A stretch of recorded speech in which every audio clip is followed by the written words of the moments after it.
ನಮ್ಮ electronic city ಫ್ಲೈಓವರಲ್ಲಿ ರಾತ್ರಿ 10 ಗಂಟೆ ಆದರೂ 11 ಗಂಟೆ ಆಗಿದೆ, 11:40 ಆದರೂ ಇಲ್ಲಿ ನೋ ಪಾರ್ಕಿಂಗ್ ಇಲ್ಲ ಅಂತ ಇವ್ರಿಗೆ.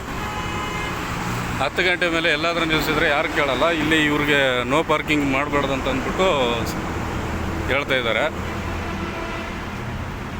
ಯಾರು ಹೇಳಿದ್ರು ಅಂತ ಗೊತ್ತಿಲ್ಲ. ಯಾವ ಕಂಪ್ನಿ ಇಲ್ಲ, ಯಾವ ಬಸ್ ಸ್ಟ್ಯಾಂಡು ಇಲ್ಲ. ಇಲ್ಲಿ ಬಸ್ ಸ್ಟ್ಯಾಂಡ್ ಇರೋದು ಆ ಕಡೆ, ನಾನು ನಿಂತಿರೋದು ಇಲ್ಲಿ ಲೆಫ್ಟ್ ಸೈಡಲ್ಲೇ. ರಾತ್ರಿ 11:45 ಆಗಿದೆ, ಇಲ್ಲಿ ನೋ ಪಾರ್ಕಿಂಗ್ ಇಲ್ವಂತೆ. ಯಾವ ಪೊಲೀಸರು ಹೇಳೋರಪ್ಪ ಇವ್ರಿಗೆ? ಯಾರಿಗೂ ಹೇಳಿದ್ದು ನಿಮಗೆ? ಪೊಲೀಸರು ಹೇಳಿರೋದಾ? ಹಾಂ, ರಾತ್ರಿ 10 ಗಂಟೆ ಮೇಲೆ ಎಲ್ಲಾದರೂ ನಿಲ್ಲಿಸ್ಕೊಳ್ಬೋದು ಗುರು. ಹಾಂ, ಏನು ಕಂಪ್ನಿಗಳ ಮುಂದೆ ನಿಲ್ಲಿಸಿದ್ರೆ ನೀವು ಮಾತಾಡಬೇಕು. ರೋಡಲ್ಲಿ ನಿಲ್ಲಿಸಿದ್ರೆ ನೀನು ಬಂದ್ಬಿಟ್ಟು ಗಾಡಿ ತೆಗಿ ಅಂತಂದ್ರೆ ಅಲ್ಲಿ ಮುಂದ್ಗಡೆ ಹೋದ್ರೆ ಇಲ್ಲಿ ಹಿಂದ್ಗಡೆ ಇರೋ ಡ್ಯೂಟಿ ಎಲ್ಲಿ ಸಿಗುತ್ತೆ ನಮಗೆ? ಅಲ್ಲಿ ಹೋದ್ರೆ ಡ್ಯೂಟಿಗಳು ಮಾಡೋಕ್ಕೆ ಬಂದಿರೋದು ನಾವು. ಯಾವ ಟರ್ನಿಂಗ್ ಯಾವುದಕ್ಕೆ ತೊಂದರೆ ಆಗ್ತಾ ಇಲ್ಲ ಇಲ್ಲಿ ನಿನಗೆ? ಇಷ್ಟೊಂದು ಜಾಗ ಇದೆ, ಲೆಫ್ಟಲ್ಲಿ ಬಂದಿರೋ ಗಾಡಿ ಹಂಗೆ ಹೋಗುತ್ತೆ. ಪಾರ್ಕಿಂಗ್ ಮಾಡಬಾರ್ದಂತೆ. ಹಾಂ, ರಾತ್ರಿ 11 ಗಂಟೆಯಲ್ಲಿ ನಮ್ಮ ಬೆಂಗಳೂರಲ್ಲಿ ಪಾರ್ಕಿಂಗ್ ಮಾಡೋಂಗಿಲ್ಲ ಅಂತೆ. ಅದು ಎಲೆಕ್ಟ್ರಾನಿಕ್ ಸಿಟಿಯಲ್ಲಿ. ಮಾತಾಡ್ಬಿಟ್ಟು ಹೋಗ್ತಾನೆ. ಮಾಡ್ಕೊಂತೀನಿ ಹೇಳಪ್ಪ. ಏನು ನಾವೇನು ಭಯ ಬೀಳ್ತಿದ್ವ? ನಾವು ರೋಡಿಗೆ ಟ್ಯಾಕ್ಸ್ ಕಟ್ಟಲ್ವಾ? ಏನು ನೀನು ಕಂಪ್ನಿಗೆ ಮುಂದೆ ನಿಲ್ಲಿಸಿದ್ರೆ ನೀನು ಮಾತಾಡ್ಬೇಕದು. 11:40 ಆಗಿದೆ, 12 ಗಂಟೆ ಆಗ್ತಾಯಿದೆ, ಇಲ್ಲಿ ಪಾರ್ಕಿಂಗ್ ಇಲ್ಲ ಅಂತೆ. ನಾನು ಫಸ್ಟ್ ಟೈಮಲ್ಲ ನಾನು ರೋಡಲ್ಲಿ ಓಡಾಡ್ತಿರೋದು. 2014ರಿಂದ ಡ್ರೈವರ್ ಆಗಿ ರೋಡಲ್ಲಿ ಅಲ್ದಾಡ್ತಿರೋದು. ಇಲ್ಲಿ ಹೇಳೋಕ್ಕೆ ಬಂದುಬಿಟ್ರೆ ಕೇಳ್ತಾರಂತ ಅಂದ್ಕೊಂಡಿಯ?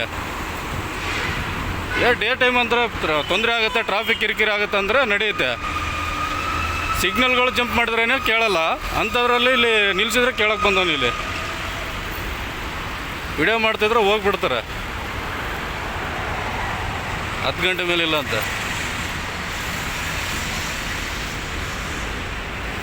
ನೋಡಿ ಫ್ರೆಂಡ್ಸ್, ಈ ಥರ ಇದ್ದಾರೆ ಇಲ್ಲಿ.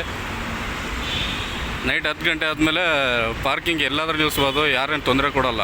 ಅಂಥ ಟ್ರಾಫಿಕ್ ಆಗೋ ಜಾಮ್ ಆಗೋ ಜಾಗದಲ್ಲಿ ನಿಲ್ಲಿಸಿದ್ರೆ ಯಾರಿಗಾದ್ರೂ ತೊಂದರೆ ಆದರೆ ನಾವು ತೆಗಿಬೋದು. ಅಂಥದ್ದು ಬಂದ್ಬಿಟ್ಟು ಇಲ್ಲಿ ಪಾರ್ಕಿಂಗ್ ಇಲ್ಲ, ಟರ್ನಿಂಗ್ ಅಂತಾನೆ. ಟರ್ನಿಂಗ್ ಅಂದರೆ ಗಾಡಿಗಳು ಈಜಿಯಾಗಿ ಹೋಗುತ್ತೆ ಬರುತ್ತೆ. ಯಾವ್ದು ತೊಂದರೆ ಆಗ್ತಿದೆ ನೋಡಿ, ಇಲ್ಲಿ ಆರಾಮಾಗಿ ಹೋಗ್ತಿದೆ ಗಾಡಿಗಳು. ಬಂದ್ಬಿಟ್ಟು ಅವ್ನು ಹೇಳೋಕ್ಕೆ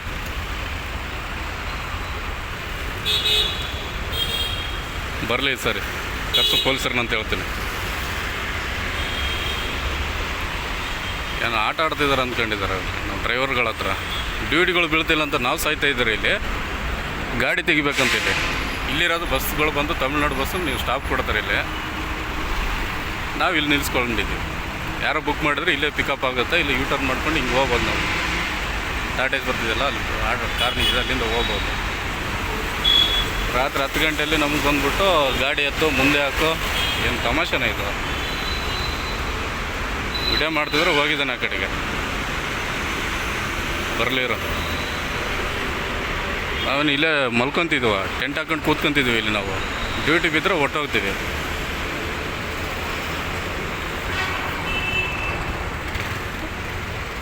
ಯಾರಿಗೋ ಫೋನ್ ಮಾಡಿದ್ದಾನೆ, ಮಾಡಲಿರಿ ನೋಡೋಣ.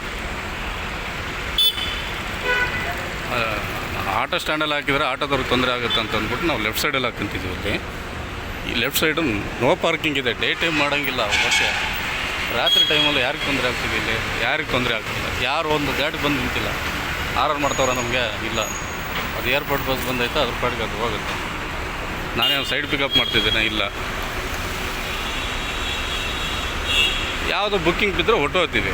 ಅಷ್ಟು ತಾಳ್ಮೆ ಸಿಗ್ತೀನಿ ಇಲ್ಲ ಇವರಿಗೆ. ನೋ ಪಾರ್ಕಿಂಗ್ ಅಂತ ಇದು. ಹೊಸಬ್ರು ಆದರೆ ನಂಬಿಡ್ತಾರೆ ಅವ್ರು ಹೇಳ್ದಂಗೆ. ಈ ಥರ ಬಸ್ಗಳು ಬರುತ್ತೆ, ಯಾರೋ ಬುಕ್ ಮಾಡ್ತಾರೆ ಅಂತ ಕಾಯ್ತಾ ಇರ್ತೀವಿ ಬಸ್ ಸ್ಟ್ಯಾಂಡ್ಗಳಲ್ಲಿ.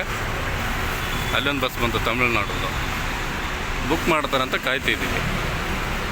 ನೋಡ್ರಿ, ಇಲ್ಲಿ ನೋ ಪಾರ್ಕಿಂಗು,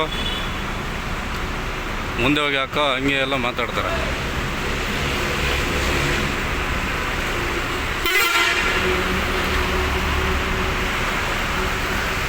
ಹೊಸಬ್ರಾದ್ರೆ ಇನ್ನೇನೇನು ಮಾಡ್ತಾರೋ ಗೊತ್ತಿಲ್ಲ.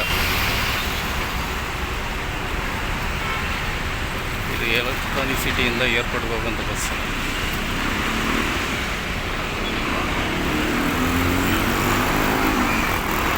ಏನು ಟ್ರಾಫಿಕ್ ಆಗಿದೆ ಇಲ್ಲಿ. ಇಷ್ಟೊತ್ತು ವಿಡಿಯೋ ನೋಡ್ತಿದ್ರಿ ನೀವು. ನಿಂತ್ಕೊಂಡವನಲ್ಲಿ ಬರ್ತಾ ಇಲ್ಲ. ಈಗ ಕ್ಯಾಮ್ರಾ ಆನ್ ಮಾಡ್ಕೊಂಡಿದ್ದೀನಲ್ಲ, ಹತ್ರ ಬರ್ತಾ ಇಲ್ಲ.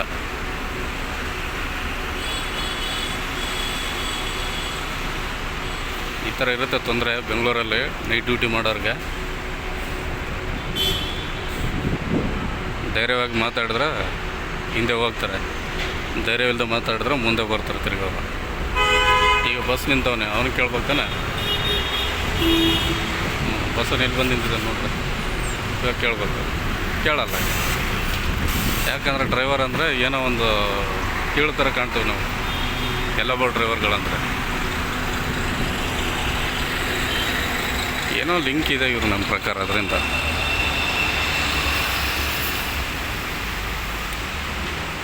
ಸರಿ ಫ್ರೆಂಡ್ಸ್, ಇನ್ನೊಂದು ವಿಡಿಯೋ ನೋಡೋಣ. ಮತ್ತೆ ಏನಾದರೂ ಬಂದರೆ ವಿಡಿಯೋ ಮಾಡ್ತೀನಿ, ಇಲ್ಲಾಂದರೆ ವಿಡಿಯೋ ಇಲ್ಲಿಗೆ ಮುಗಿಸ್ತೀನಿ.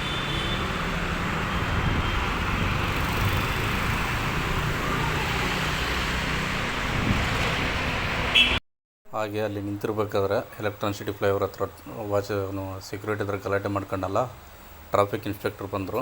ಅಲ್ಲಿಂದ ನಾನು ಕೋರಮಂಗ್ಲಿಗೆ ಬಂದೆ. ಅವ್ರು ರಿಕ್ವೆಸ್ಟ್ ಮಾಡಿ ಹೇಳಿದ್ರು, ಇಲ್ಲಿ ಬೇಡಪ್ಪ, ಟರ್ನಿಂಗಲ್ಲಿ ಆಕ್ಸಿಡೆಂಟ್ಗಳಾಗಿದ್ದಾವೆ, ಅದರಿಂದ ನಾವು ಬಂದು ಹೇಳ್ತಿದ್ವಿ, ರಿಕ್ವೆಸ್ಟ್ ಮಾಡ್ಕೊಂಡು ಹೇಳಿದ್ರು. ಹಾಗೆ ಕೋರಮಂಗ್ಲ ಕಡೆ ಬಂದರೆ ಇಲ್ಲಿ ತುಂಬ ದೊಡ್ಡ ಗಲಾಟೆ, ಹೊಡೆದಾಟ, ತುಂಬ ಹೊತ್ತು ಟ್ರಾಫಿಕ್ ಜಾಮ್. ಅರ್ಧ ಗಂಟೆ ಜಾಮಲ್ಲಿ ಸಿಕ್ಕಾಕೊಂಡಿದ್ದೆ. ಕಸ್ಟಮರ್ನ ಪಿಕಪ್ ಮಾಡೋಕ್ಕಾಗಲಿಲ್ಲ. ಆ ಥರ ಜಾಮ್ ನೋಡಿ, ಯಾವ ಥರ ಹೊಡೆದಾಡ್ಕೊಂತಾರೆ. ರಾತ್ರಿ ಹೊತ್ತು ಎಣ್ಣೆ ಹೊಡೆದಿರೋದು ಇಲ್ಲೆಲ್ಲ ಕೋರಮಂಗ್ಲ ನೋಡಿ. ರಾತ್ರಿ ಹೊತ್ತು ಡ್ಯೂಟಿ ಮಾಡೋಕ್ಕೆ ಬಂದ್ರು ಇದು ಎಷ್ಟು ಗಂಟೆ ಅಂದ್ಕೊಂಡಿದ್ರು, 1.5 ಗಂಟೆಯಲ್ಲಿ ನಡೀತಿರೋದು. ಎಷ್ಟು ಜನ ಇದ್ದಾರೆ, ಫುಲ್ಲು ಟ್ರಾಫಿಕ್ಕು.